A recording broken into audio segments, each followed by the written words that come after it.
오늘은 시의 구성에 대해서 하겠습니다. 이 시는 주제도 중요하고 소재도 중요하지만 구성이 아주 중요합니다. 왜 중요하냐면은 우리가 집을 지면은 설계도가 있어야 하다 아닙니까? 그래서 구성이라는 것은 설계도에 해당되는 거거든요. 그래서 오늘은 그 설계도, 말하자면 시의 구성에 대해서 강의를 하겠습니다. 먼저 여러분들의 유인물을 보시면 시의 구성을 정하는 방법, 그런 유인물이 있을 거예요. 한번 찾아보세요. 네. 시의 구성을 정하는 방법.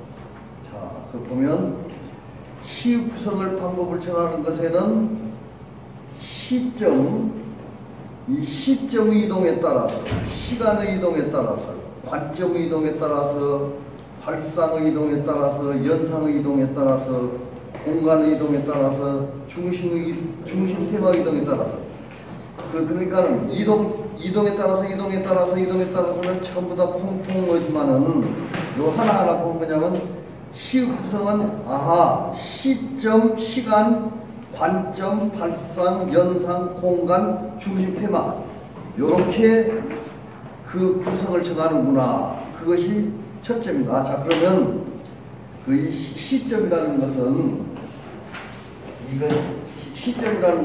두 가지가 있어요. 예를 들어서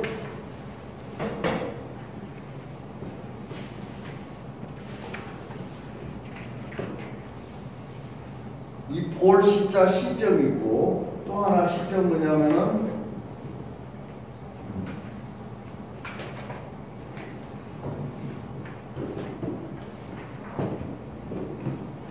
때 시자 시점이 있어요. 때 시자. 그러니까 이것은 보다, 이것은 때. 여기다 이제 정자를 붙이면 시점 그런데 여기서 처음에 나온 것은 보는 점. 그러니까 보는 점 뭐냐면 그 사람에 따라서 사람을 바라보는데 내가 저 사람의 얼굴을 볼 것인가, 아니면 눈을 볼 것인가, 코를 볼 것인가, 또는 가슴을 볼 것인가.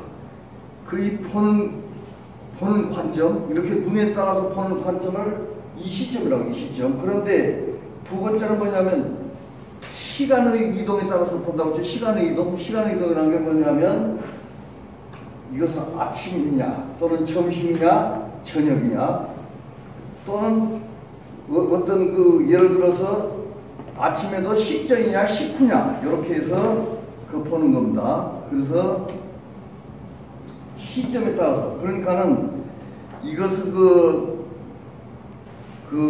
이 시의 구성은 시에 필요하느냐, 수필이 필요하느냐.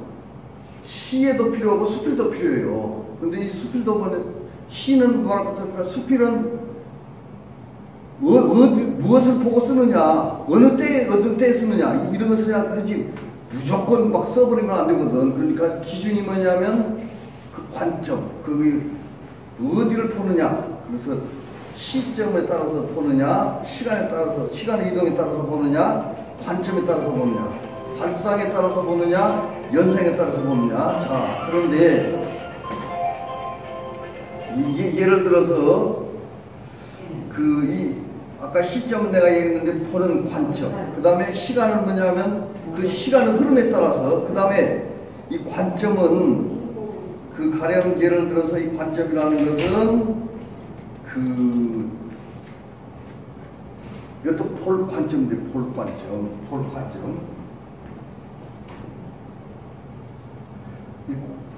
볼 관점이 뭐냐면 그 사람을 보는데 어떤 사람은 성격을 볼 거야. 성격을 보면 이 사람은 온순하다, 또는 너무 성질이 급하다, 이렇게 보는 것이 있고, 또 무엇을 보냐면 행동을 보면 행동. 이 사람은 빠르다, 느리다, 또는 마음씨를 보면 이 사람은 온순하다, 또는 좀 성질 급하다, 이렇게 해서 어떤 보는 관점이 틀려. 그러니까 이것을 갖다가 쓰는데 시는 어느 것에 초점 맞추냐. 그러니까 이 같은 사람에 대해서 쓰더라도 이 사람은 성격에 대해서 또는 이 사람은 어떤 그 사람의 어떤 그 하는 일이라든가 직업에 대해서 어떤 이 보는 그것이 여러 가지 것 아니에요. 그래서 그런 것을 갖다 관점이라고 하는데, 자, 그러면 여기서 이제 구성의 기능, 구성과 구상의 기능이 있는데, 자, 보면은 아까 그 구성과 구상은 같다고 했어요? 구성 또는 구상. 요 구성도 같고 구상도 같고 그래요. 그런데 이게 조금 유사하지만은 구성과 구상은 어떤 것이 다르냐? 이 기능이 있어, 기능. 무엇 때문에 구성을 하고 무엇 때문에 구상을 하느냐? 그러면 구성을 하고 구상을 한다는 것은 다시 말해서 설계도를 무엇 때문에 설계를 하느냐? 그러면은 무엇 때문에 설계도를 하느냐? 그 첫째는 글이 설계에 따라서 쓰지 않을 거 아니에요. 그래서 뭐냐면 그 설계도 구성을 한다. 또 하나는 일관성을 유지하겠다는 게 뭐냐면 글은 이게 예를 들어 일관성이 없이 그냥 이랬다 저랬다 또는 무엇을 갖다가 성격에 따라서 본다거나 또는 어떤 행동에 따라서 본다거나 이랬다 저랬다는 것이 아니고 쭉 일관성이 한 가지로만 쭉 본다는 얘기. 이걸 다 일관성이라고 그래. 또 하나는 뭐냐면은 예를 들어서 내가 그 마을에 갔는데 그 마을에 간 것은 뭐냐면 그 마을에 어떤 경치라든가 그 마을에서 볼 수 있는 것들을 보기 위해서 갔다. 그러면 그 어떤 외관적인 어떤 아기자기하게 사는 집이라든가 또는 그 골목 풍경이라든가 또는 들판이라든가 산이라든가 이걸 보러 갔다 보면은 그것에 대해서 쭉 써야지. 뭐냐면 이 집은 오늘 목축어버리고 이 집은 농업인데 밭장을 많이 갈라. 그런 것을 보러 갔잖아. 그럼 그것만 쓰려고 하면 그 관점을 거치다 두면 돼. 그러니까 하나는 마을 전체 정맥을 보러 갔다. 하나는 그 사람들이 어떻게 사는 모습을 보러 갔다. 또 하나는 뭐냐면은 어떤 집에 갔더니 영감님하고 할머니하고 그냥 아주 사이좋게 살더라. 어떤 집은 고부간에 또 잘 살고 있더라. 또 어떤 집은 좀 안 좋은 사람이 있는데 신체적으로 안 좋은 사람이 있는데 그 사람을 위해서 정성을 해서 살더라. 이렇게 보는 관점이 있거든. 그러니까 이 관점에 따라서 시도 수필도 써야 되는데 이 설계도가 쓰면은 어떤 사람은 그냥 영어도 쓰다면 읽다가 헷갈려 버려. 그러니까 뭐냐면 관점이라는 건 참 중요해요. 관점. 그러니까 설계도가 그렇게 중요하다 그런 얘기예요.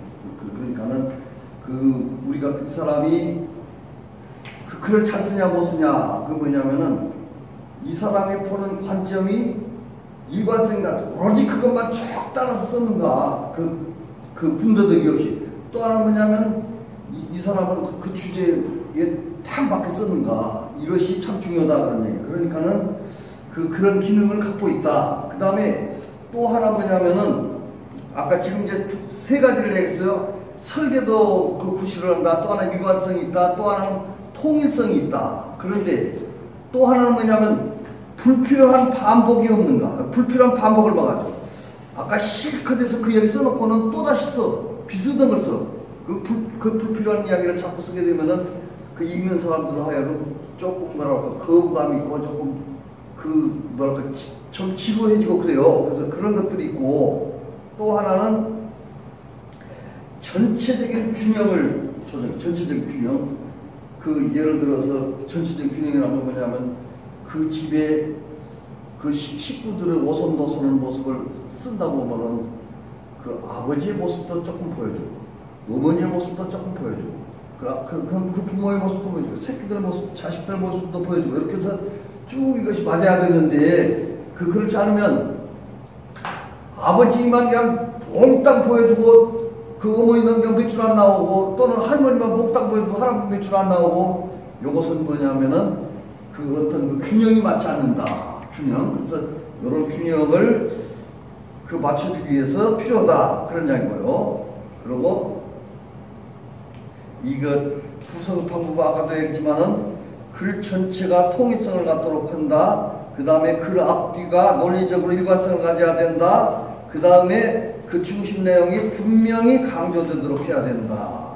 이렇게 우리가 그 정의를 했습니다. 자, 그러면은 요것을 이제 보면 구성에 대해서 이제 얘기를 했는데, 예를 들어서 이제 시를 하나 예를 듣겠어요. 예를. 뭐냐면 서정주 국화협회서 다 아시죠?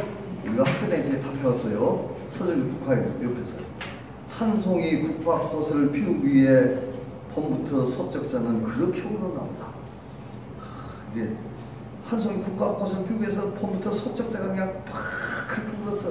그게 뭐냐면 어떤 그 국화꽃을 피우기 위해서 소쩍새가 울 정도의 어떤 참을인자 참 고생하면서 이걸 갖다 인고 과정. 그래서 이 처음에는 이 설계도를 어쩌기 구성을 어쩌기 인고 과정을 넣어야겠구나. 그 다음에 이제 두 번째는 뭐냐면 한 송이 국화꽃을 피우기 위해서 봄부터 천둥은 목구름 속에서 그렇게 울었나 보다. 그 국화꽃을 피우기 위해서 봄부터 소쩍새가 아까는 울었었는데 이번에는 뭐냐면 천둥이 먹구름 속에서 그냥 팍 그렇게 울었어요. 그게 천둥이 먹구름 속에서 울었다. 이건 뭐냐면 이것도 어떤 과정의 고뇌 아픔. 그러니까 이것은 과정의 고뇌 아픔을 아까 인고 과정에서 1년, 2년에서는 고뇌와 아픔. 그 다음에 또 하나 그립고 아쉬움에 가슴 조이던 먼 젊음의 뒤안길에서 이제는 돌아와 거울 앞에선 대구님 같은 곳이야. 그러니까 가슴 조이던 그 먼 젊음의 뒤안길에서 이제는 누님처럼 그냥 다소곳하니 와갖고는 돌아와서 누님 같은 꽃이 됐어요. 그러니까 이것은 무엇이냐? 이제 누님 같은 꽃은 이제 원숙담에. 그러니까 원수구 경지다. 그러니까는 이제 고뇌 소쩍새가 울다가 묶으름 울다가 그것이 아니고 이제 차분히 내 누님 같이 돌아와서 거울을 탁 쳐다보고 있는 이런 원숙담이고, 또 마지막에 노란 네 꽃잎이 피려고, 노란 네 꽃이 피려고 간밤에 무서리가 자리도 내리고 그렇게 내리고 내게는 잠까지도 안 왔었구나. 그러니까 이건 뭐냐, 그만큼 너는 그렇게 시련을 겪어서 핀 꽃이구나. 그러고 나서 네가 그랬구나. 마지막에 뭐예요? 깨달음. 그러니까 국화협회에서는 쉽게 말해서 어떻게 구조를 짰냐 하면은, 구성을 했냐면은, 맨 처음에 국화꽃이 피우기 위해서 인고 과정을 1년에다가 넣고, 그 다음에 둘째 년에다가는 무엇을 했냐면 국화꽃을 피는 과정에서 고뇌와 아픔을 넣고, 세 번째는 원숙한 경지를 넣고, 마지막으로는 뭐냐면 시련과 깨달음을 넣었다. 그래서 이게 뭐냐면 인고, 고뇌, 그 다음에 원숙 경지, 깨달음, 이렇게 4연으로 했는데, 이런 구성을 갖다가 사단 구성이라는 것은 연을 4군데로 나눴는데, 그럼 맨 처음으로 그냥 기, 승, 전, 결. 기는 시상을 불러일으키는 거예요. 이렇게. 그 다음에 승은 뭐냐면 더 발전시키는 거예요. 근데 저는 약간 지금까지 잘 나가다가 살짝 바꿔. 그러니까 뭐냐면, 예를 들어서 그 사람이 칭찬을 해요. 그 사람은 그냥 어려서부터 성품도 좋고 공부도 잘하고, 두 번째는 뭐냐면 모든 동네에도 잘하고 학교도 잘하고, 그런데 맨날 잘한다 칭찬만 쭉 하고 시가 끝나버리면 조금 지루하잖아. 그러니까 뭐냐 하면 이 정리해서 사탁지고. 그러나 그 사람의 한 가지 흠은 뭐냐면 조금 게으른 것이 흠이야. 또는 그 사람은 또 무엇이냐, 살짝 그것을 또 바꿔놔. 그래야 이런 것도 있었네. 근데 맨날 좋다는 것만 써놓으면 안 되잖아. 그러고 나서 우리가 쓰려고 온 것은 잘못된 것은 그냥 멋지라고 양념으로 넣은 것이, 그러나 마지막에는 다시 좋은 건 다시 강조했거든, 결부해서. 그러니까 기승전결. 그러니까 이 국화협회에서도 뭐냐면 국화꽃이 피기까지 인고 과정, 그리고 고뇌의 아픔 그랬는데 다 일단 뭐냐면 원숙한 경지로 딱 바꿨어요. 그러나 마지막은 뭐냐면 시련과 깨달음. 역시 시련과 깨달음. 그래서 이 국화협에서는 말하자면 모든 시련을 이기고 어떻게 다시 태어났다. 그래서 우리가 흔히 보면은 고생해갖고 서범으로 뭐냐면, 야, 너는 그저 서범이구나. 어떻게 했지? 야, 한송이 국화꽃을 피우기 위해서 봄부터 서쪽부터 그렇게 오는 나도 그렇게 노력을 했지 않냐. 그래서 성공했지 않냐. 이렇게 딱 이어지는 거예요. 이런 것들을 바로 뭐라고 하냐면 시의 구성 또는 시의 구상 그렇습니다. 자, 그 다음에 윤동주의 서시 윤동주의 서시는 이 서시라는 것은 뱀벌이니까 그 어떤 뜻이 없어요. 그 뭐냐면 윤동주가 맨 처음 하고 싶은 말. 그 윤동주가 맨 처음에 사람들 만나는 야 나는 이런 사람이었다. 나는 이것이다 해서 그것이 서시야 서시. 그러니까는 윤동주 다 아시죠? 윤동주. 자, 하늘을 우러러 한 점의 부끄러움이 없기를. 제가 포인트가 조금 잘못됐어요. 좀 고쳤으면 하늘을 우러러 한 점의 부끄러움이 없기를. 잎새에 있는 바람에도 나는 괴로워했다. 그냥 잎새에 우는 바람, 잎새에 우는 바람, 잎새에 있는 바람, 살짝 이렇게 그 이파리만 흔들려도 그냥 괴로웠어요. 그 다음에 별을 노래하는 마음으로 모든 죽어가는 그것을 위해서 사랑해야지. 그리고 나한테 주어진 길을 걸어가야지. 마지막 오늘 밤에도 별이 바람에 스치운다. 이것은 지금 행으로 보면 쭉 있지만은 몇 년으로 썼어요? 몇 년일까? 3년. 응? 3년 정도 될까? 행과 붙여 쓰지만 연은 띄어 쓰잖아. 띄어 쓴 거 몇 개요? 하나잖아. 이게 1년, 2년이에요. 1년, 2년. 그런데 여러분들 생각할 적에 1년과 2년 하면은 한 년이 그냥 결코 이렇게 매주 거 아니에요? 한 줄도 1년이요. 그리고 또 어떤 것은 연이 있을 수도 없는 거예요. 그러니까는 요거 2년으로 됐는데 이거 맨 처음에 얘기해보면 자, 하늘으로 한 점의 부끄러움이 없기를 잎새 우는 바람에도 나는 괴로워했다. 하늘에 우러러 한 점 부끄러움도 없어야 되는데 조금만 그냥 바람 불어도 나는 괴로워했다. 이게 뭐냐면은 이것은 일본 놈들한테 그냥 팍 시달리고 그냥 그런데 애국을 해야 되는데 일본 놈들한테 이국 나라 애국을 해야 되는데 애국을 하지 못하고 그냥 일본 놈들 시달리고 그냥 내가 힘이 없어. 그러니까 부끄럽다는 얘기야. 그런 것들이 바로 뭐냐면은 과거예요. 과거. 그랬는데 앞으로는 뭐냐? 이거 이제 내가 이렇게 살면 안 되지. 응? 나도 뭔가 족구를 해서 해야지. 그래서 앞으로는 뭐냐면 별을 노래하는 마음으로 모든 죽어가는 것을 사랑해야지. 나는 앞으로 이렇게 해야지. 미래.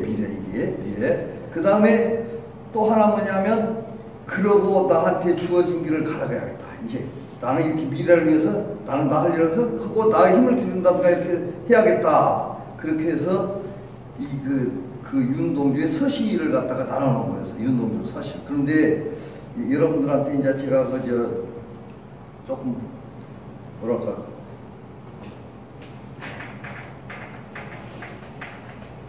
이 시는 내가 지난 시간도 그런 얘기 했을 거 아니야. 이 시는 새로운 것이 없다. 내가 새롭게 누가 이야기하고 이 이야기는 나 혼자만 최초로 했는 얘기 같아. 그런데 뭐냐면 하늘을 우러러 한 점의 부끄러움을 느끼를. 윤동주 생각 안 나죠? 윤동주가 있다. 하늘을 우러러 한 점의 부끄러움을 느끼를. 윤동주 생각밖에 안 나죠. 그건 윤동주 끝이 되어버렸어. 그런데 이제 뭐냐면 자 맹자. 맹자는 성인이야, 성인. 공자, 맹자, 성인인데 이 맹자의 무엇이냐면 삼라에서 삼라.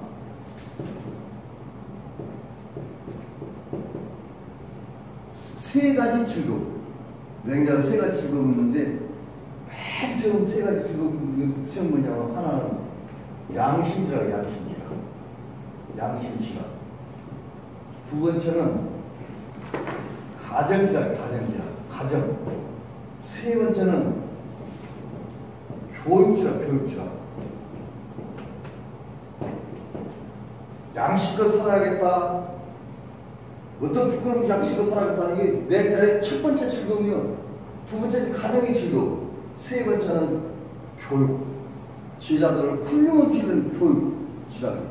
자, 그런데 양심지락에는 뭐라고 하냐면은 맹자의 양심지락에서 뭐라고 했냐. 맹자 책에 보면 나와요. 하늘을 우러러 한 점의 부끄러움 느껴요. 땅을 구워보아 한 점의 부끄러움 느껴요. 이미 했어요. 여기서 한 2, 3천 전에 연전에 했어요. 이게 그저 윤동주 한 이야기 아니요. 맹자가 뭐지? 맹자가. 근데 여러분들 생각을 지금 맹자는 생각도 안 하고 그냥 이거 하면 윤동주 하늘으로 한 점의 부끄러움. 윤동주가 아니라니까 맹자야 맹자. 그래서 이게 뭐냐면 양심지락이 맹자가 양심지락이에요. 또 하나는 뭐냐면 가정지락이라는 것은 부모가 함께 계시고 부모가 함께 살아 계시고 형제간에 아무런 연고가 없어요. 아무런 연고가 없다는 거 뭐냐면 그 무슨 뭐 내가 어디 살고 나는 어디 왔구나 그런 연고가 아니고 병고도 없고 그냥 고생도 없고 아무 일 없이 그냥 편안하게 사는 걸 연고라고 연고. 아무 연고가 없는 것이 두 번째 즐거움.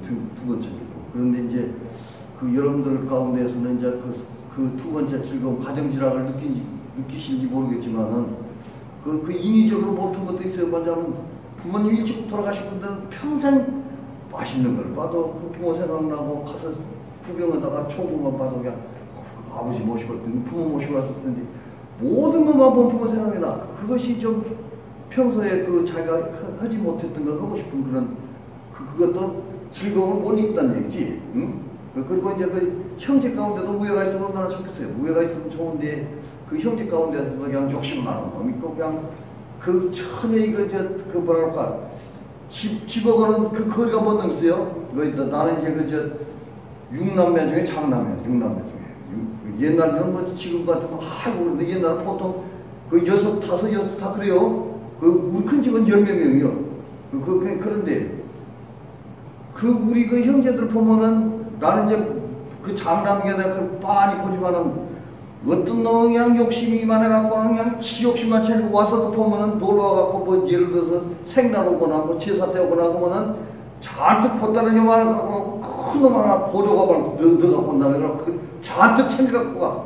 그런가 하면 또 어떤 놈이 갖고 와서 그냥 준다고 됐어요. 그냥 난 됐어요. 그냥 여기서 뭐 시장 갈 일도 멀고 그러니까 그냥 잡수요. 그런 놈도 있고 또 어떤 놈은 그냥 와갖고는 그 뭐야 그게 도인 안에 매콤 내놓고 가지가 그 뭐 호박 가지가 메주 가지가 뭐 간장 가지가 가지가 그냥 몽땅 가지가 그런가 하면 그 어떤 놈은 그냥 됐어요. 그냥 그 싫어. 여러 놈 있고 그래요. 근데 형제간도 여럿이요. 근데 나도 이제 그 중에 그래도 또 이제 이쁜 놈 있고 미운 놈도 있고 그런데 그래서 나 항상 이걸 생각한다는 게 가정지락 그리고 내가 장남 그러니까 뭐냐 내가 가정지락에서 참는다. 그래갖고 그 가정을 화목하게 하려고 화목하게. 근데 이제 어차피 농담부터 할게요. 그 초상이 나서 그 부모가 돌아가고 와 울지 않아? 그러면 진짜 슬픈 사람은 울까 안 울까? 진짜 슬픈 사람 울어요 안 울어요? 경황이 없어서. 눈물이 없어 말라버려.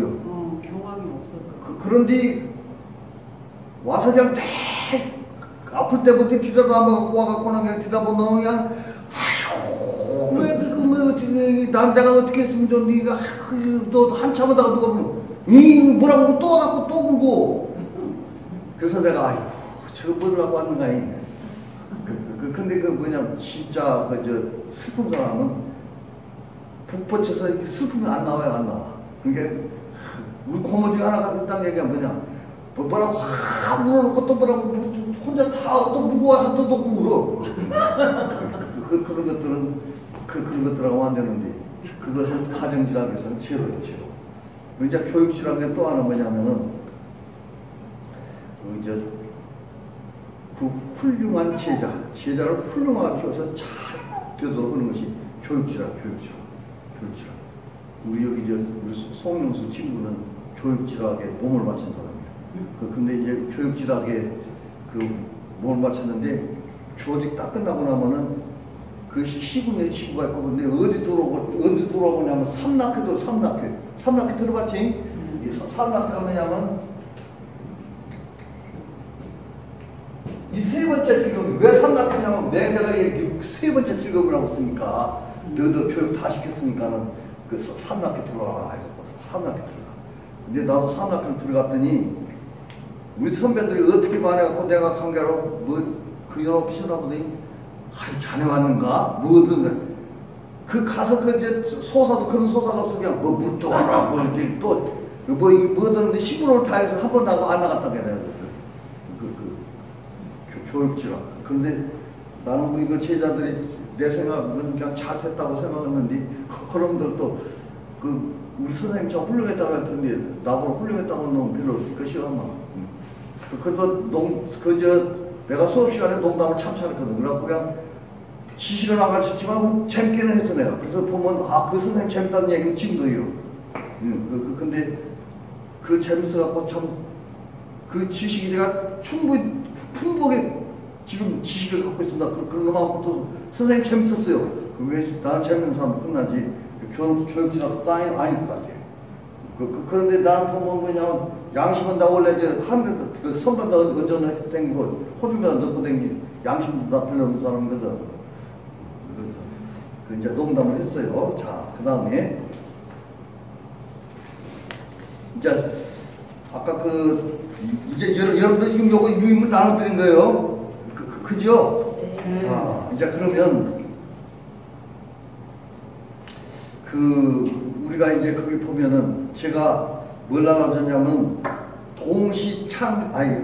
시창작 강의로 나왔나요 그게? 나만의 비유법이라는 거 있죠? 그 앞에가 동시창작이라고 했어요? 근데 이게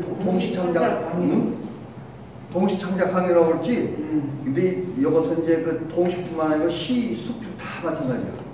그냥 이게 내가 이제 동시 발휘하면서 근데 이게 시 빼면 시고 숲이 놓으면 숲이 돼요. 비유법. 오늘 비유법을 좀 강의를 해요. 비유법. 자, 비유법.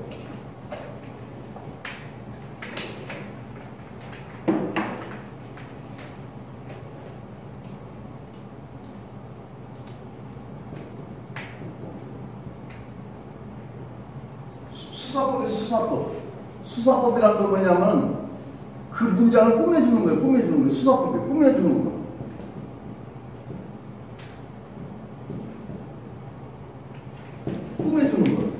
꾸며준다는 건 뭐냐면 화장을 좀 화장. 예쁘게 화장해주는 거. 예쁘게. 화장도 두 가지가 있어. 사람 죽으면 화장하는 것도 있고 예쁘고 보이는 화장도 있고 그래요. 그럼 그냥 화장을 해주는 것인데. 저기 사람 죽었을 때 그 화장 한자로 어떻게 써요? 그 화장은 이제 불화자? 불로타우리야. 불화자 화장. 불로타우리야. 화장.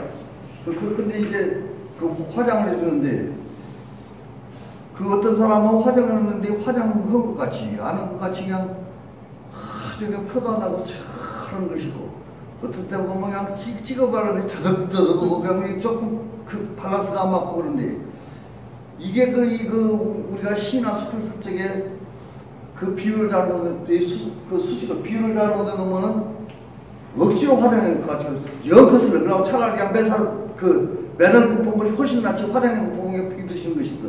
근데 이게 뭐냐면 이 수사법 중에 가장 중요한 거 다시 말하면 그 문장을 꾸며주는 중에 가장 중요한 것이 80%.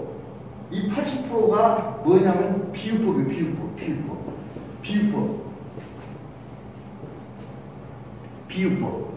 비유법만 잘하면 다 수필도 잘 쓰고 시도 잘 써요. 비유법. 그런데 이 비유법은 수사법 80%예요. 그러니까 비유법만 완전히 알아도 시 수필 80% 도달도 80%라니까 100점 만점 80점이요.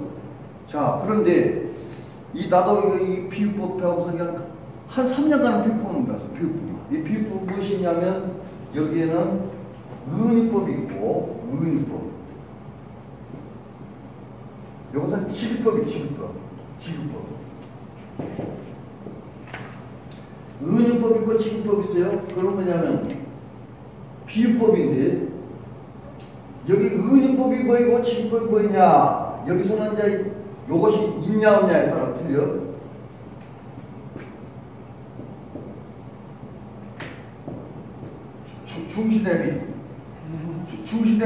중시대비가 있냐 없냐.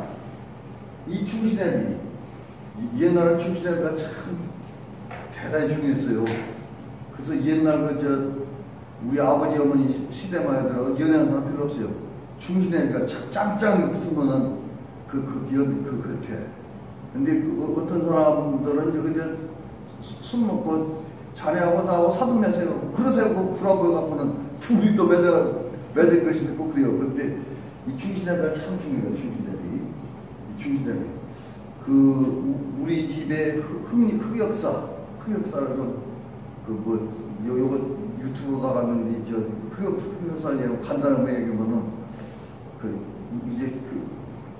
좌우한 우리 이제 우리 집은 할아버지가 이제 셋이요, 셋. 할머니가 셋이요. 그런데 왜 할머니가 셋이냐 하면 첫 번째 할머니는 본처 두 번째 사람들은 전부 다 후처. 그런데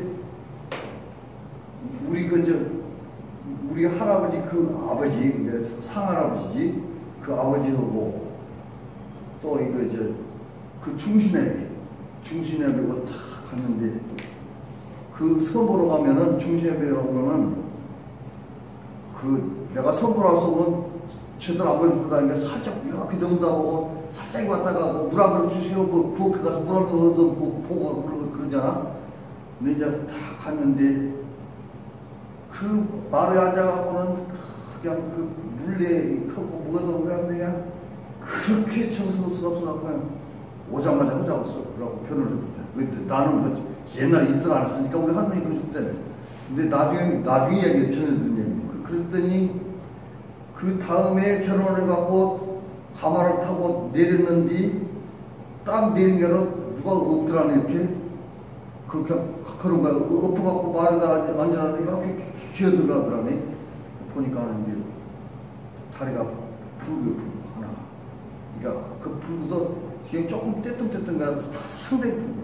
그러니까 그렇게 했는데 우리 할아버지가 같이 살라고 해서 당장에 소방만 잡. 말하자면 첫날밤도 못 치고 소방만 든 거예요. 소방만 잡. 그러다 보니까 이제 마누라도 그거면 이제 두 번째가 이제 우리 아버지네 어머니인데 이제 두 번째 와갖고는 이제 그 양반은 괜찮았는데 우리 아버지네 어머니는 괜찮았는데 애 낳아놓고 1년도 못 돼서 돌아가셨어. 그래갖고 우리 아버지가 그냥 고생하면서 그냥 큰 거예요. 이제 세 번째는 뭐냐면 우리 할아버지가 한학자거든. 한학자인데 학문을 하기 위해서 그냥 어디 대구로 충청도로 어디 가다가 뉴스는 어디서 있냐면 술집 서 있는데 술집에 쥐를 갖다 보라고 그러고 마당은 아니고 술집 주인이 주모인가? 술집 주인을 보라고. 건사하게 생각하고는 가서 정책을 써가지고 술집 여자고. 근데 다행히 뭐냐면 우리 할머니들이 그러시면 우리 아버지만 아들을 낳지 우리 고모들 전부 다 딸만 나가고는 나를 참 고모들이 참 좋아해요. 요거 우리 고모는 안 먹고 싶어. 좋아하는데 나는 우리 고모가 어떻게 용돈을 많이 줘갖고는 고등학교 때 방학만 되면 우리 같이 용돈을 많이 주니까 첫째 같이 가고 두 번째는 고모네 집이 잘 주니까 그 같이 가고 또 주고 그 할머니네 집 가고 주고 돈을 많이 써갖고 지금도 보면 고모한테 내가 잘한다는 게 왜냐면 어렸을 때 돈을 많이 갖다 얻어서 가고 그 중신애비가 그렇게 중요하다니까 중신애비. 이제 왜 중신애비를 듣냐면 이제 그냥 이 얘기가 나가는데 여기서 이 중신애비는 뭐냐면 뭐뭇 같이 뭐뭇 있냐 뭐뭐처럼 뭐뭐같이 뭐뭐인 양 뭐뭐처럼 이것이 중심회비 중심회비. 그러니까 A하고 B 사이에 요 중심회비가 들어가면 지급법이에요. 지급법.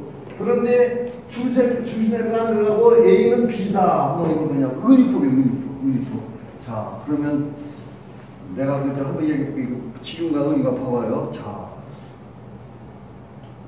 솜털같이 흐르는 구름. 지급법이지, 지급법. 그러지? 쟁반 같은 둥글단. 지급법이지, 지급법. 그 다음에 그 대나무처럼 긴 하늘. 처럼도 지급법이지, 처럼. 그 다음에 그 뭐냐면 이게 뭐 여인인 양 다섯 콧한 얼굴.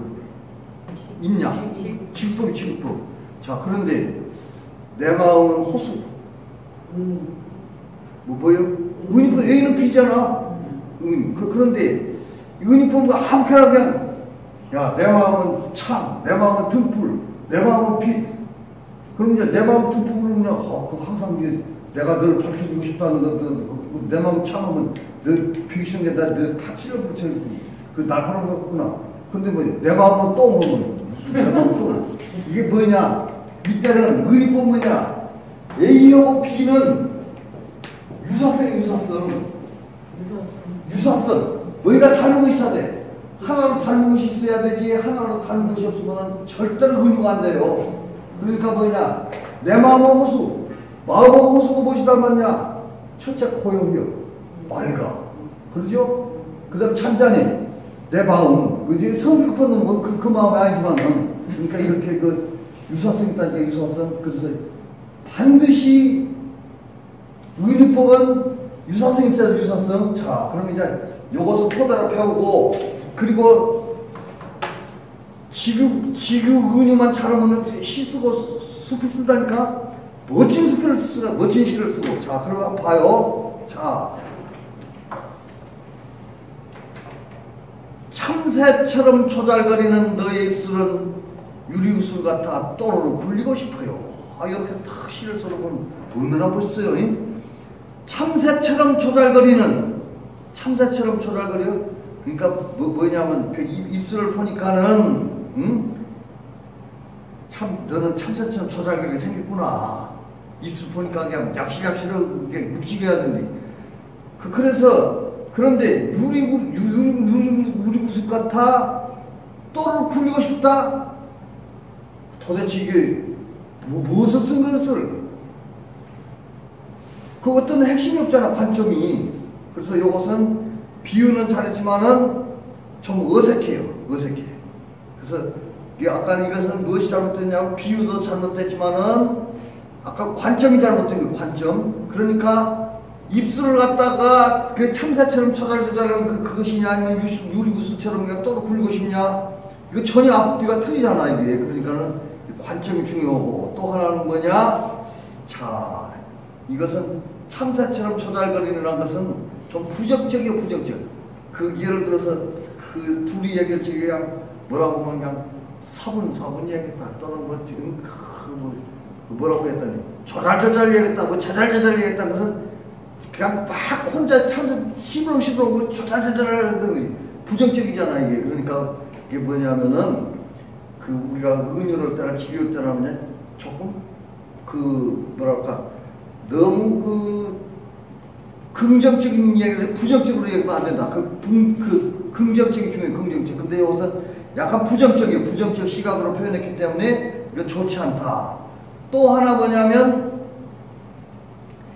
유리구슬 같아갖고 또르르 굴러가고 싶다. 그런데 유리구슬처럼 하면 유리구슬 같아. 그러면 구슬은 쇠구슬이나 그것보다 훨씬 좋잖아요. 여기까지는 참 좋아요. 근데 여기까지는 긍정적인 비유인데 그 앞부분에 그 뭐냐면 참새처럼 조잘거리는 요것 때문에 아까 유리구슬 같이 또 굴리고 싶은 그 입술은 부정이 돼가지고 이것은 긍정적인 입장이 안 되고 전체가 부정적이 됐다. 그러니까는 절대로 그 긍정과 부정을 보는 긍정적인 비유를 하지 부정적인 비유를 하지 마세요. 근데 예를 들어서 그 나쁜 놈 보면은 내가 넌 나쁜 놈 보면은 너는 그냥 그 병아리 같이 나쁜 놈 보면 그 나쁜 놈이 아니잖아. 너는 독사같이 나쁜 놈. 그것은 부정적인 것을 해야 되지. 그러니까 이제 어떤 분위기에 따라서 긍정적인 그 비유를 할 수도 있고 부정적인 비유를 할 수도 있고 그런데 아까 여기 보면은 이것은 참새는 그렇게 부정적인 건 아니잖아. 그러니까 이렇게 해야 된다. 또 하나 보고 싶은 만큼 하늘의 별들은 유난히 총총 빛나고 있다. 얼마나 보고 싶으면은 그 하늘의 별들은 그냥 유난히 총총 빛나고 있었는가. 이것은 좀 흔한 표현이라고 하지만 그 마음이 그러지만 무척 잘 쓴 비유다. 그런데 좀 흔하다. 요 말은 좀 주의해야 돼. 여러분들이 생각할 적에 약간 좀 흔하다는 것은 이미 다 발사했다는 얘기예요. 그런데 흔한 것을 아주 긍정적으로 아주 기가 막히게 그냥 살짝만 바꿔놓으면 진짜 내 것이거든 그게. 그래서 그런 거 필요해. 그래서 예를 들면 그냥 보고 싶을 만큼 하늘의 별들은 유난히 더 총총 빛나고 있었다. 이걸 갖다 하늘의 별들은 뭐라고 하냐면은 그 논두기 개똥물레라든가 또는 좀 우리가 그 신감이 다 있는 뭐죠 그 반짝이는 은하수라든가 이런 것들을 이렇게 써놓으면은 그것보다 조금 더 친근감이 있지 않는가. 그래서 너무 흔해 빠진 거 잘 쓰지 말아라 그런 얘기고. 자, 그 다음. 자, 수많은 모래알을 헤아리듯이 당신을 기다려야 하나요? 얼마나 기다리면은 수많은 모래알을 세갖고 그만큼 당신을 기다려야 되느냐. 당신 보고 싶어 죽겠다. 이것은 아주 뭐냐면 잘 쓴 비유고 시간의 흐름을 모래알에 그 비유하는 그런 멋진 그 비유다. 아주 멋진 비유예요. 이런 비유를 예를 들어서 수풀 문장 쓸 적에도 나는 그냥 네가 보고 싶어 죽을 뻔했다. 그러나 이거 탁 뭐라고 하냐면 수많은 모래알을 헤아리듯이 너를 언제까지 기다려야 되나? 언제까지 그대를 기다려야 되는가? 이렇게 쓰면 나 참 유식하네. 글 잘 쓰네. 이런 것들이 그러니까 수사법이 비유법이 그 시나 수필을 쥐고 살린 데 있다니까. 또 하나 자 마치 공기인 양 나의 폐 속에서 살아 숨쉬는 듯 마치 공기인 양 나의 폐 속에서 살아 숨쉬는 듯 공기인 양 폐 속에 살아서 숨쉬는 듯 공기가 폐 속에 살아 숨쉬는 듯 근데 보면은 참 너가 공기인 양 폐 속에서 살았어? 왜냐면 폐 속에 사는 것은 공기는 필연적이거든. 그 공격수 죽어버리거든 폐도. 그런데 공기인 양 폐 속에 살아 숨었다. 그게 뭐냐면 참 착상은 좋아. 그런데 무엇이 좋냐? 한번 생각해봐요. 이 폐 속에 살아 숨쉬는 공기 같으면은 폐 속에 그 공기가 요만큼 빠져버리고 발로 콕 찔러도 폐 한번 죽어버리는데 그 좋은 걸 갖다가 이 폐 속의 공기라고 하면은 너무 투박하고 너무 조금 각박하고 그냥 너무 좀 그 친근감이 안 가잖아. 그래갖고 좀 여유가 있어야 되는데 그냥 금방 죽어볼 수도 있잖아요. 그러니까 이렇게 너무 투박한 거 이런 것들은 별로 매끄럽지 못하다. 그러니까는 우리가 비유를 적어도 뭐냐면 너무 투박하거나 너무 각박한 그런 비유는 하지 말자. 그 다음에 자 깃털처럼 훨훨 날아 네 품에 안기고 싶다. 옛날에 연애편지 있을 적에 많이 써본 건 이게 깃털처럼 훨훨 날아서 네 품에 안기고 싶다. 자 그러면 깃털이 훨훨 난다? 깃털이 네 품에 안기나? 뭐 이런 의문이 생기는데 그만큼 억지스러운 비유다. 자 봐봐요. 깃털이 훨훨 날아서 깃털처럼 훨훨 날아갖고 네 품에 안기고 싶다. 자 무엇이 모순인가 봐요. 깃털은 그냥 새털이나 조그마한 깃털인데 이것이 어떤 솔바람이나 조그마한 바람이 불어도 사뿐사뿐한데 바람이 확 불면 우도 옆에 우도 처박혀서 이것이 그러니까는 비유를 해도 뭔가 조금 비슷하게 하고 이게 살려내야 되지. 그것이 그냥 깃털이 바람에 휘날렸다, 바람에 휘날렸다. 그 깃털은 죽어버린 거예요. 여러분 갖다 뭐라 그러냐면 죽은 사은이라 사은. 그 은유법을 쓸 적에도 잘 써야 돼요. 여기 사은, 죽은 은유. 자. 그래서 이걸 갖다 억지스러운 비유라고 한다. 자, 또 하나 뭐냐면 꽃은 아가의 방글거리는 미소. 자, 꽃은 아가의 방글거리는 미소. 그 예를 들어서 꽃이 그 아가의 방글거리는 미소처럼 그냥 방글방글 웃으면 얼마나 그 꽃도 귀엽겠어요. 응? 그런데 이게 뭐 꽃을 갖다가 조금 쉬운 말을 쓰면 안 되는데, 근데 이것은 무난한 그 은이요, 무난한 은유. 그래서 여기서는 아카시아 향기는 그 방글거리는 미소다. 자, 그 다음에 넘어가서 그 밑에 그것은 내가 지금 여러분들한테 이것을 만들기 위해서 한 줄로 되어 있는 걸 전부 다 지금 행을 바꿨어요. 그래서 했는데 그 미처 못 바꿨으니까 넘어가요. 자, 뭐냐? 산속에 호젓한 산속 호젓한 곳에 피어있는 도라지야. 활짝 웃는 아버지 얼굴. 자, 산속 호젓하게 피어있는 도라지야.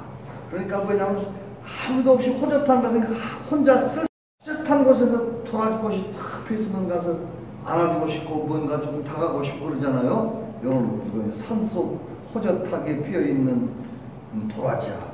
그 도라지가 뭐냐? 도라지가 뭘로 형상을 뭐라고 했어요? 활짝 웃는 아버지 얼굴. 아버지 얼굴. 그러니까 이거 호젓하게 피어있는 도라지 꽃에 가면은 그 활짝 웃는 아버지 얼굴로 이렇게 맞아주고, 이게 얼마나 참 포근하고 따뜻하고 얼마나 이게 좋은 표현이냐. 자, 그래서 여기는 뭐냐면 도라지와 아버지 얼굴을 은유시킨 것은 좋아 보이는데, 활짝이라는 표현은 뭐냐면 산속에 있는 그 호젓한 곳에 활짝 피었다. 이것은 조금 잘못됐다는 얘기요. 그 뭐냐면은 이 활짝 웃는이 아니고 뭐냐면 그 근엄하신 아버지 얼굴이라든가 또는 뭐죠? 부드러운 아버지 얼굴이라든가 또는 뭐 이게 얼마나 쓸 수가 있죠. 그러니까 이런 것들도 하나하나를 조금 바꿔 쓰자. 고쳐 분위기 맞춰 쓰자. 그 다음에 붉은 장미는 호랑이 발톱. 아휴, 그래서 붉은 장미는 호랑이 발톱. 붉은 장미는 호랑이 발톱이요. A는 B요. 은유법이지? 그런데 한번 생각해봐요.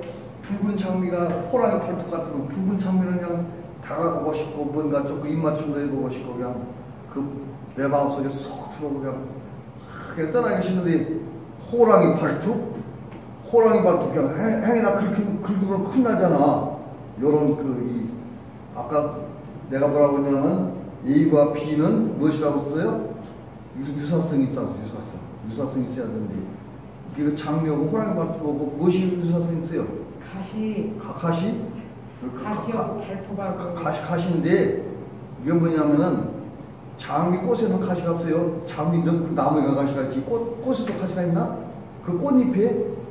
꽃잎에는 가시가 없잖아. 그러니까 이런 것들을 좀 고려해서 해야 된다. 자, 그 다음에 자, 백합 천사의 나팔이다. 백합은 천사의 나팔이다. 근데 백합은 천하고 사의 나팔이다. 그렇게 해놨죠? 응? 그렇잖아. 백합은 천사의 나팔이다. 자, 그러면 이제 문학이니까 여러분, 문학이니까 요것도 보면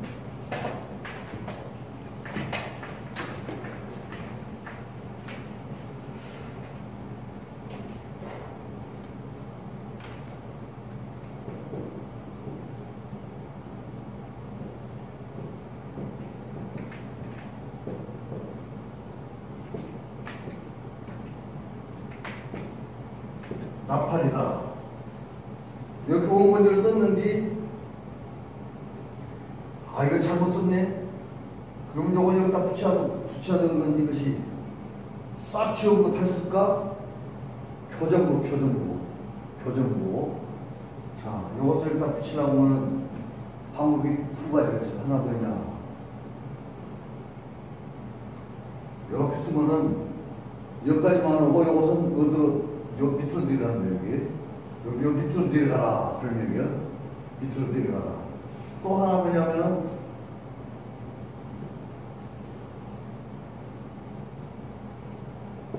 요렇게 써요. 이렇게.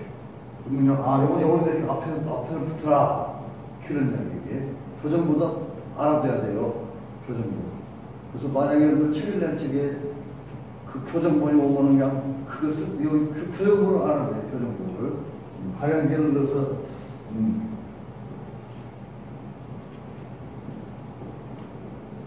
가을 하늘 그렸는데, 하늘 가을. 바꿨어야 되는데, 이것은 어떻게 쓰냐? 이것은 어떻게 써야 될까? 무한대. 이렇게만 이렇게 바꾸라는 거예요. 가을 하늘 이렇게. 요거밖에 썼는데, 여기 쓰면 여기 의자 이렇게 쓰라는 얘기 이렇게 요거밖에 썼는데, 요 표정부. 그 다음에, 어차피 이제 문학의 길을 들었었으니까 좀 배울 필요가 있어요. 그래야 문학한다고 유식하다고요. 아까 이 띄어쓰기는 다 알죠. 띄어쓰기. 붙여쓰기는 알죠. 그러고 뭐냐면은, 하늘이라는데, 하늘 그래, 하늘. 그러면, 하가 두 개요? 그러면 하자, 하늘을 빼면 뭐냐? 요거 딱 해놓고는 요것은, 요렇게 하면 빼라. 그래. 두 개로 빼라. 두 개. 그 다음에 요거 하나를 놓고 이렇게 하면은, 거꾸로 뒤집었을 때 쓰라는 게 하나는, 또 하나 뭐냐? 자. 원고지가 이렇게 썼는데, 이렇게 있는데,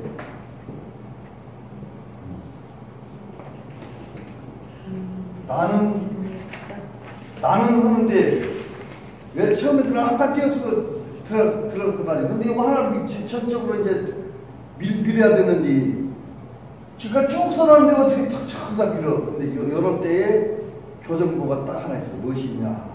여기다가, 요렇게 하면은, 하나 밀어라. 이렇게 하나 밀어라 그래요. 자, 이런 것은 이제 참고로 알아두시길 바랍니다.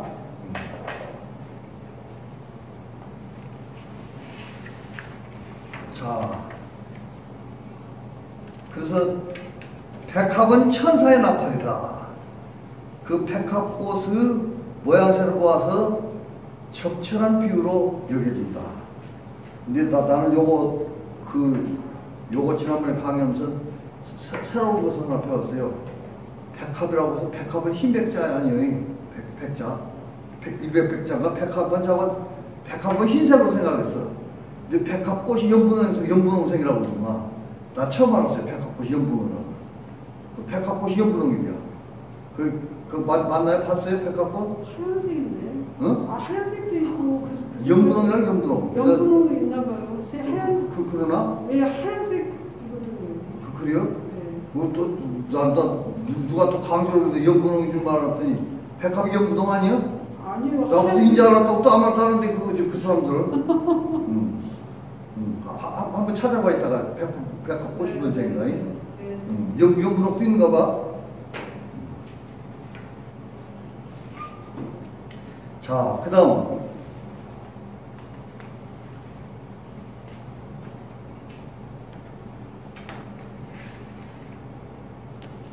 솜사탕처럼 사르르 녹아내리는 사랑. 솜사탕처럼 사르르 녹아내렸다. 적절한 비유죠, 이것은.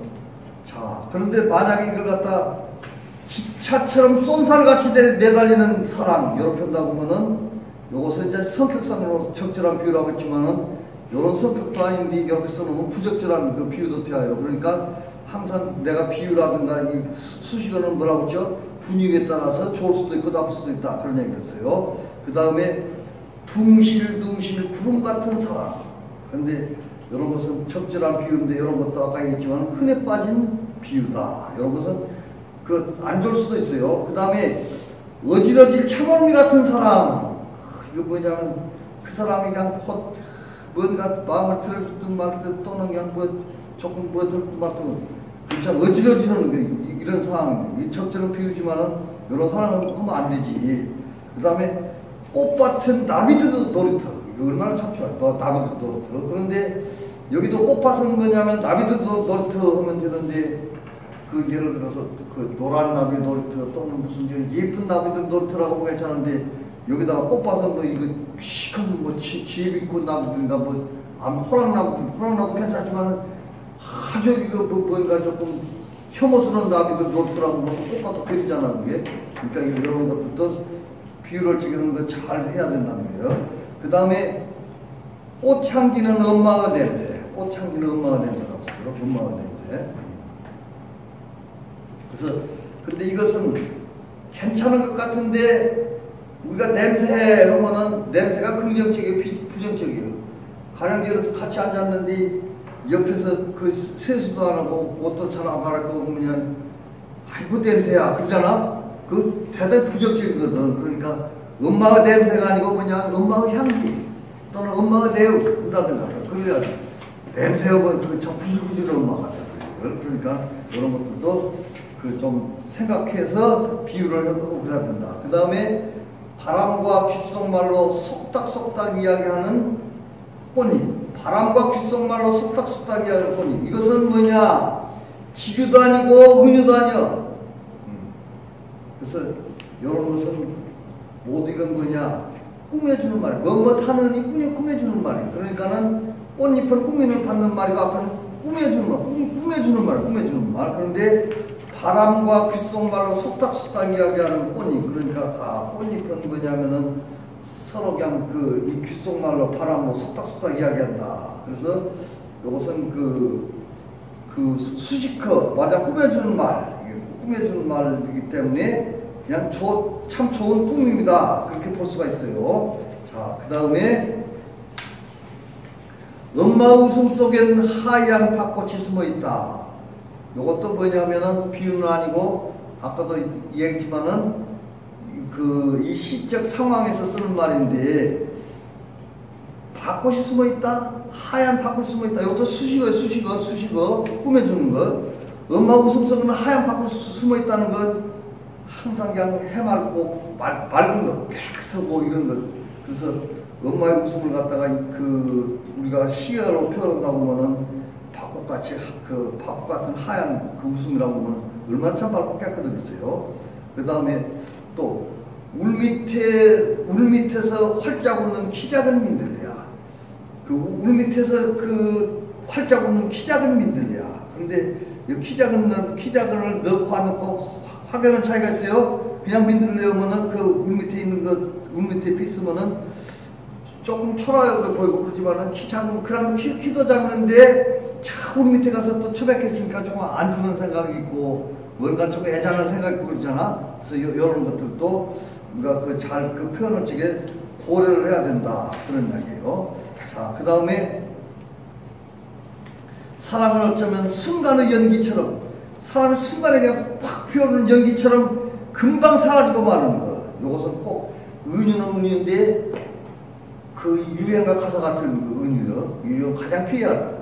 유행가 가사 같은 것. 그만큼 흔하게 쓰였다는 뜻이다. 그만큼 흔한 거 쓰지 말자고 했죠.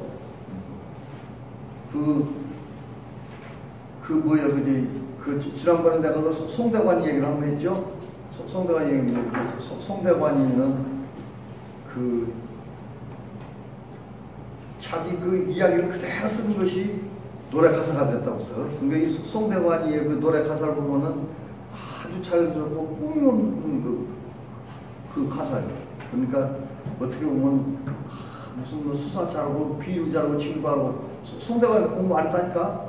그래도 그냥 문학 전공한 사람도 훨씬 잘 써. 이게 뭐냐면 우리가 너무 꿈이라고 하면 너무 힘들어진다니까. 얼굴도 그냥 자연스럽게 그냥 화장하는 것만 해야 되지 너무 진하면 표가 나면 안 돼. 그러니까는 은유나 비유도 마찬가지예요. 자, 이 지유도 마찬가지예요. 자, 그 다음 사랑은 오래도록 막대사탕을 입에 물고 있는 착각. 자, 이것은 무엇일까요? 이것은 은유와 직유를 혼합해서 썼어요. 은유와 직유를 혼합해서. 사랑은 오래도록 막대 사탕을 입에 물고 있는 것 같은 착각. 그러니까 막대 사탕을 입에 물고 있는 것 같다. 이것은 직유고, 뭐냐면은 이 사랑은 오래도록 하는 사랑이다. 이것은 은유고, 은유. 자, 그 다음에 사랑은 자꾸만 상대방처럼 닮아가는 것. 이것도 뭐냐면 뭐처럼이 있으니까 직유죠. 근데 사랑은 자꾸만 상대방처럼 닮아가는 것. 그런데 사랑은 상대방처럼 닮아가는 것도 좋긴 좋겠지만 이제 약간 좀 미쳐갈 때 그래. 이제 제정신 돌아오면 안 그러지만은 이 사랑은 뭐냐면 그냥 상대방처럼이라고 쓰지 말고 빼버리고 사랑은 자꾸만 닮아가는 것. 그러면 좋을 텐데 상대방처럼이라는 이 직유를 했기 때문에 이것이 더 말하자면 반감을 했어요. 반감을. 자, 그리고 진정한 사랑은 마치 지름길을 놔두고 천천히 돌아서 오는 것. 진정한 사랑은 지름길을 놔두고 그냥 천천히 돌아오는 걸 아끼고 사랑하고 그러지 그냥 휙 따라가고 남들 좋아야! 그것보다는 비교를 돌아서 그냥 이렇게 와서 온 것이 진정한 사랑이다. 근데 이것은 옛날 사랑이고 지금 무조건 저질러놓고 사랑이라고 해요. 자, 그리고 내가 오늘은 여러분들한테 맨날 그냥 와갖고는 그냥 헛소리만 하고 수업 시간에 보답을 못한 것을 위해서 선물을 내가 두 개를 갖고 왔어요. 선물 두 개.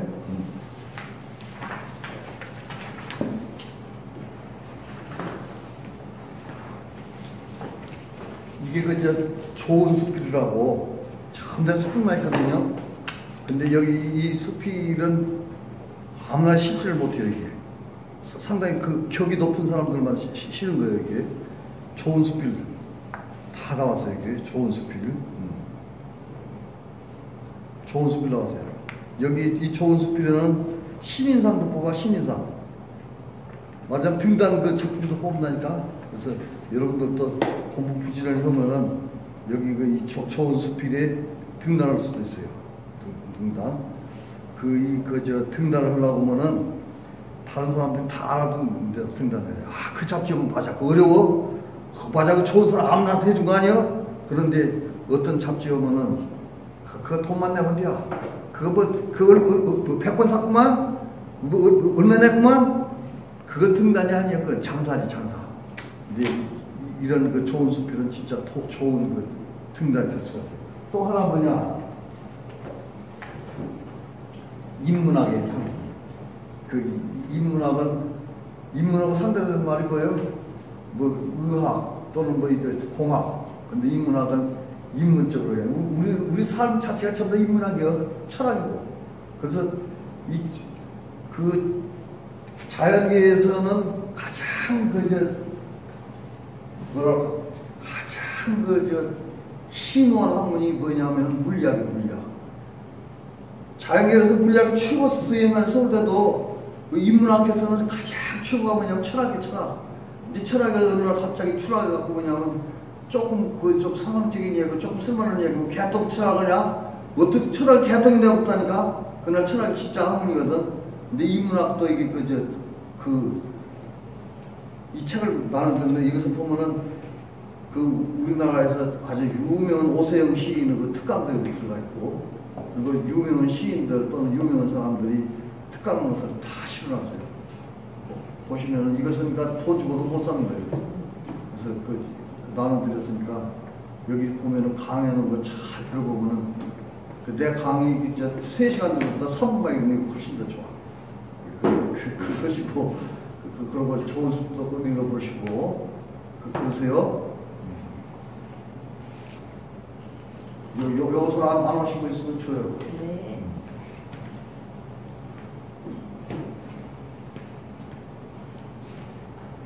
자, 그리고 이제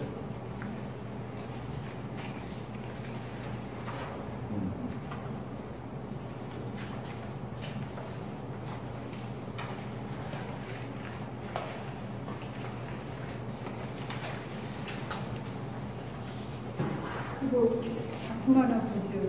응? 작품 하나 보죠. 작품? 네. 어떤 거? 아니 여기 작품 응. 그거 이제 우리가 읽어보고 여기 할게요. 자 여기 작품 이름 하나 볼게요. 알았어. 이제 그 바다와 답이야. 바다와 답이. 자, 바다와 답이 봤죠? 이 바다와 답이 책 있어요, 없어요? 지금 프린트 있죠? 요것은 상당히 따끈따끈한 거예요. 이것이 오전에 이제 교육문화관에서 강의했던 거예요. 자, 바다와 답이. 이것도 아까 내가 그 시라든가 수필이라든가 구상, 설계도 알려줬죠? 그것에 대해서 쓴 거예요. 자, 봅시다. 바다와 답이. 나비가 한 마리 있는데, 그 나비한테, 야, 너는 바다 가면 잘못하면 파도 휩쓸려 있어. 바다의 바람이 얼마나 센데, 다리가 아플 수가 있어. 그 조심해야 돼. 절대 가지 마야 돼. 이런 이야기도 않고 하니까는, 이거 나비가 바닷가에 가니까는, 시퍼런 물렸는데, 그것이 마치 그 무밭에 있는 무청인 줄 알고 가고 그냥 혼이 나고 다시 돌아와요. 그래서 그것을 갖다가 쓴 것인데 한번 봅시다. 자, 아무도 그에게 이 제목이 바다와 나비예요. 그러면은 아무도 그에게 여기서 그는 누구냐면 누구요? 나비요, 나비. 아무도 나비한테 수심을 알려준 일이 없기에 수심이랑 무릎 깊이요 또는 바다라든가 이런 그 악조건인 걸 알려준 일이 없어. 그래서 흰 나비는 도무지 바다가 무섭지 않았다. 그런데 여기 왜 굳이 나비도 뭐 노란 나비도 있고 호랑 나비도 있고 흰 나비라고 했냐? 그 바다는 보통 푸른색이잖아. 근데 그게 아주 명확한 대비가 될 수가 흰색, 흰 나비. 그러니까 푸른색은 그 뭐냐면 조금 위험하고 파랗고 이제 하얀 나비는 조금 소박하고 그 순수하고 그래서 흰 나비라고 한 거예요. 그러니까 아무도 그에게 수심을 알려준 일이 없기에 흰 나비는 도무지 바다가 무섭지 않았어요. 그래서 청무밭인 줄 알고 청무밭인 줄 알고 그 청무밭인가 하고 내려갔다가는 어린 날개가 뭐 됐어요? 물결에 절어서 소금에 절은다고 했죠? 절린 것도 저런 것도 틀려요. 이 절린 거 이렇게 딱 접힌다거나 이게 어디가 따뜻딱 아프다 절린 것이 절여 절어서 그것도 이제 나비는 사뿐 날아왔으니까 뭐냐 오면서 조금 공주처럼 지쳐서 돌아왔어. 자, 그래서 이렇게 가만히 돌아와서 생각하니까 3월달 바다가 꽃이 피지 않아서 서글픈 나비의 허리에 새파란 초생달이 시리다. 그러니까 돌아와서 보니까 그 3월 바다가 꽃이 피지 않았고 서글픈 나비 허리의 그 새파란 초생달, 그 초생달을 보는 것 같이 시리다. 그러니까 뭐냐면 내 마음이 그 정도로 아프다. 알려줬더니 이게 무슨 얘기냐면 나비가 그 이 새로운 세계를 찾아서 나서는 그 주체요 나비가. 그런데 자 여기 아무도 그한테 수심을 알려준 일이 없어서 흰 나비는 도무지 바다가 무섭지 않았다. 그래서 하이까지 안 무서워갖고 떠났어요. 바다로 떠났어요. 그런데 청무밭인가에서 내려갔다가는 어린 날개가 물결에 젖어서 공주처럼 지쳐갖고 돌아왔다. 절망보다는 절망. 자, 그리고 3월달에 바다가 꽃이 피지 않아서 서글픈 나비 허리에 새파란 초생달이 쓰였다. 이게 뭐냐면 그 초생달에 돌아와서 초생달에 되어서 돌아온 자신의 어떤 그 회환이라고 볼까? 그런 것을 쓴 거예요, 이게. 그래서 이렇게 우리가 이건 뭐냐? 설계가 있기 때문에, 구성이 있기 때문에 이런 시를 쓸 수가 있다는 얘기예요. 그래서 구성이 중요하다는 거예요. 그 다음에 나룻배와 행, 한용운이에요. 한용운 아시죠? 한용운 이게 스님인데 독립선언서도 쓴 사람이요. 자, 나룻배와 행인데 나룻배가 있고 행이 있어요. 옆에 나룻배라고 행이 있어요. 근데 자, 나는 나룻배요.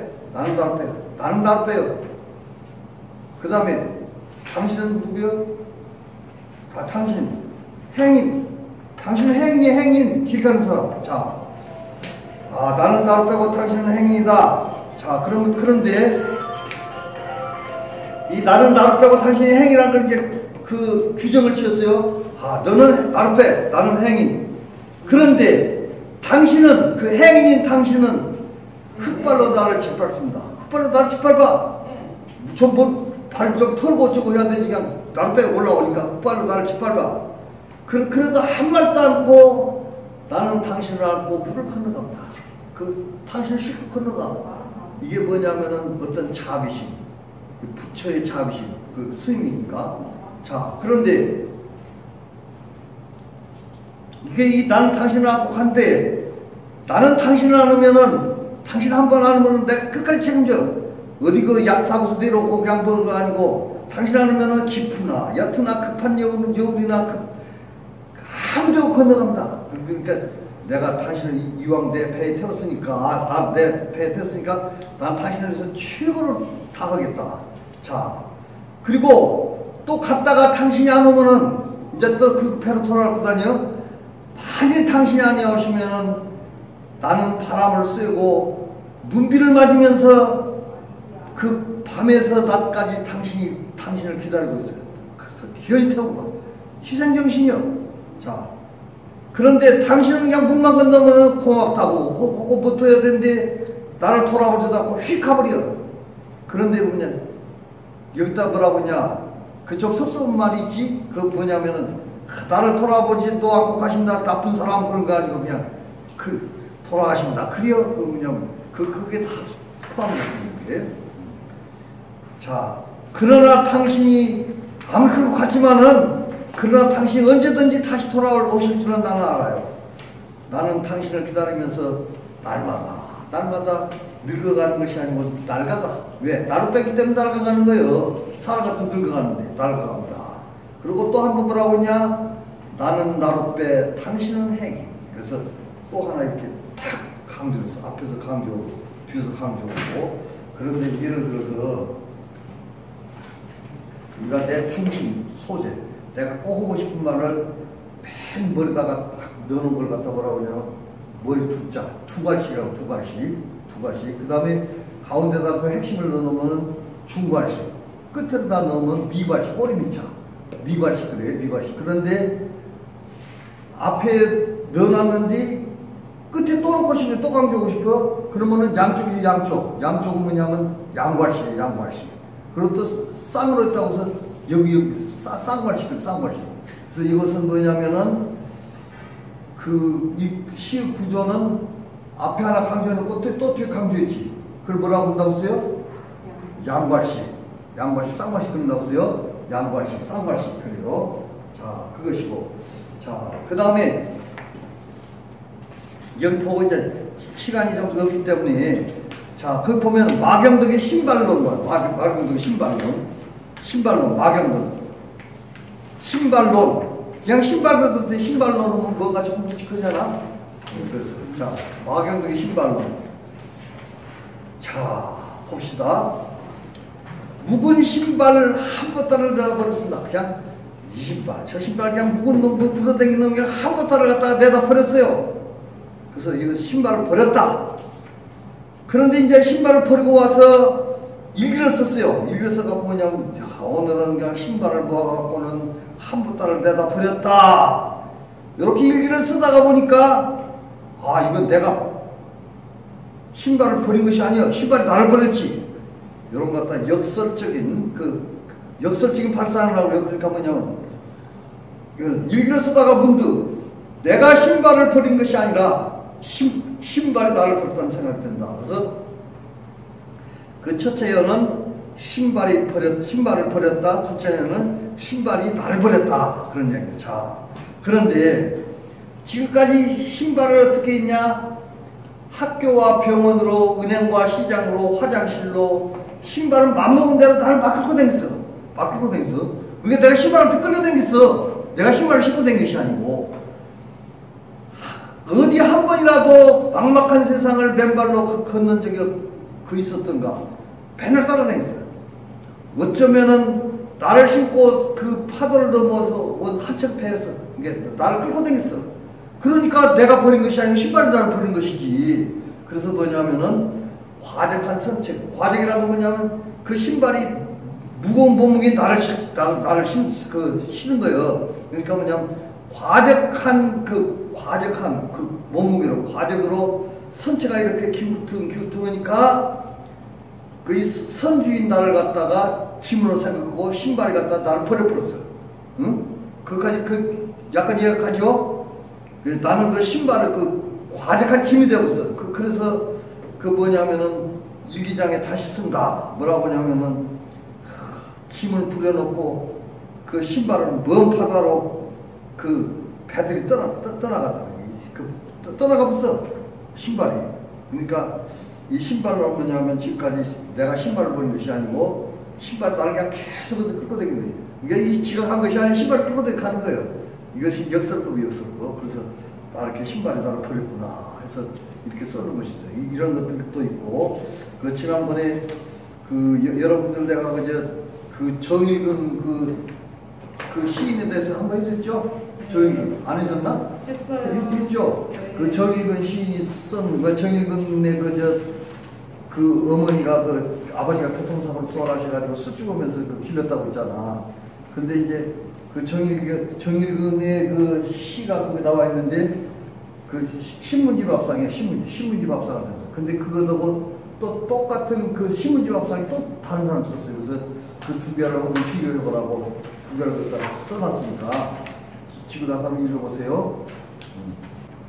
여러분들 자료는 참 좋으니까 스피도 좋고 글씨도 참 좋아요. 인문학도 잘 보시고 일주일 동안 열심히 살다가 다음 주에 또 뵐게요.